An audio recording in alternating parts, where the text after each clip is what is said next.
علی آج پہلی بار اپنے بابا کے ساتھ جنگل میں شکار کھیلنے جا رہا تھا۔ جنگل پہنچ کر اس کے بابا نے خیمہ نصب کیا اور علی کے ہمراہ اپنا تیر کمان سنبھال کر جانور کی تلاش میں نکل گئے۔ تھوڑی دور چلنے کے بعد انہیں ایک چھوٹا سا ہرن کا بچہ گھاس چرتے نظر آیا۔ علی کے بابا اسے تیر مار کر زخمی کر کے زندہ پکڑنا چاہتے تھے۔ تھوڑی سی کوشش کے بعد وہ اسے پکڑنے میں کامیاب ہو گئے اور اپنے ساتھ خیمے میں لے آئے۔ وہاں انہوں نے ننھے ہرن کو رسی سے باندھ دیا۔ دوپہر کا کھانا کھا کر وہ کچھ دیر لیٹ گئے تاکہ تازہ دم ہو کر واپس گھر جا سکیں۔ بابا جلد ہی سو گئے مگر علی کی آنکھوں سے نیند کوسوں دور تھی۔ وہ معصوم ہرن کو دیکھ رہا تھا جو کونے میں اداس کھڑا تھا۔ علی کو لگا شاید اس کی آنکھوں میں آنسو ہیں۔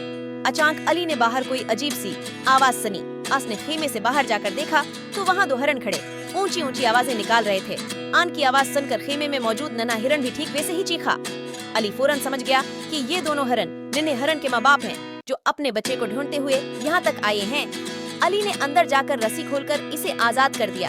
ٹھیک اسی لمحے ہرن کے شور کی وجہ سے بابا کی آنکھ کھل گئی۔ بابا نے سوالیہ نظروں سے بیٹے کی جانب دیکھا۔ علی نے کہا، بابا آپ کو کیسا لگے گا اگر کوئی مجھے آپ سے اور ماما سے دور کر دے؟ بابا ایک لمحے میں علی کی بات کی گہرائی سمجھ گئے۔ جلد ہی ننھا ہرن خوشی سے چھلانگے مارتا اپنے والدین کے ساتھ جنگل میں غائب ہو گیا تھا۔ ننھے علی نے اپنے بابا کو سچی خوشی کا مفہوم عملی طریقے سے سکھا دیا۔